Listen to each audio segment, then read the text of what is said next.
प्रतापगढ़ में सपा प्रत्याशी के प्रचार के लिए मंच पर आने वाले थे अखिलेश। उनके आने से पहले मंच पर राजा भैया की आवाज गूंजने लगी। कुंडा के राजा ने जब अपने फैसले से अखिलेश के सामने दोस्ती का हाथ बढ़ाया, प्रतापगढ़ में आकर राजा भैया को अखिलेश ने दिया ऑफर। अखिलेश के इस अंदाज पर गुस्से से आग बबूला हुए डिप्टी सीएम केशव प्रसाद मौर्य। केशव ने राजा को दे दी बड़ी चुनौती। क्या कल तक किसी ने सोचा था राजा भैया का झुकाव धीरे धीरे सपा की ओर बढ़ता जाएगा? क्या किसी को ये भनक थी राजा भैया सीएम योगी को भूल सपा अध्यक्ष अखिलेश यादव को तवज्जो देने लगेंगे? क्या कभी ऐसा दृश्य देखा जब मंच पर राजा भैया के पार्टी के नेता आकर सपा के मंच से लोक जनसत्ता पार्टी के नारे लगा रहे हैं?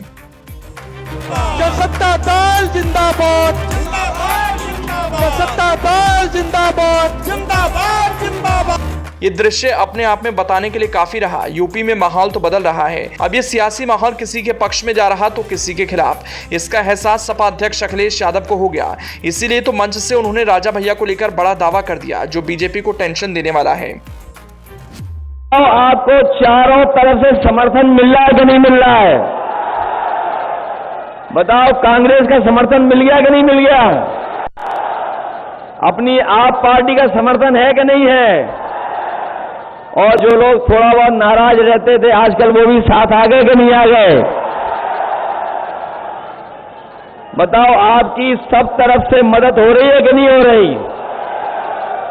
और जो बीजेपी वाले सांसद हैं वो रो रहे हैं कि नहीं रो रहे हैं? वो रो इसलिए रहे हैं कि इस बार प्रतापगढ़ से वो लाखों वोटों से हार के जा रहे हैं।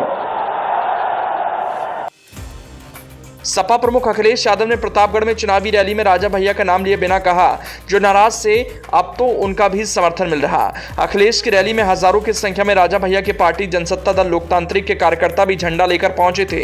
राजा भैया के समर्थकों ने सपा प्रत्याशी को वोट देने की अपील की। अब जिस तरह से राजा भैया के सपोर्टर सपा के उम्मीदवार का समर्थन दे रहे, उसको लेकर डिप्टी सीएम केशव प्रसाद मौर्य से सवाल किया गया तो उन्होंने राजा भैया की राजनीतिक ताकत को लेकर चौंकाने वाला बयान दे दिया।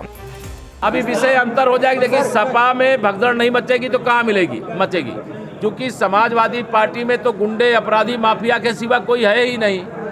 आजकल वह अपना ट्रेलर दिखा रहे हैं कि अभी तो हमारा चुनाव चल रहा है, चुनाव के बाद हम क्या हासिल करेंगे या वो दिखाने की कोशिश कर रहे हैं। राजा भैया जो है वो एक तरीके से कोई बात नहीं है। हम लोग राजा भैया जी के समर्थन से नहीं, भाजपा अपने संगठन और अपने काम के बल पर चुनाव। इंडिया गठबंधन दावे कर रहा है कि जो 4 सीटों के दावे बीजेपी या एनडीए गठबंधन कर रहा है वो हवाई है, जो है सिर्फ ये 2014 से ऐसे ही बयान देते हैं कि हवाई दावे हैं। जो दावा किया तो जो लक्ष्य रखा उसे जनता के आशीर्वाद से भाजपा गठबंधन ने उस पर सफलता अर्जित की है। इसलिए हवाई दावे विपक्ष के हैं, भाजपा के दावे धरातल वाले। केशव प्रसाद मौर्य कह रहे हैं राजा भैया के समर्थन से नहीं, भाजपा अपने संगठन और अपने काम के बल पर चुनाव जीतेगी।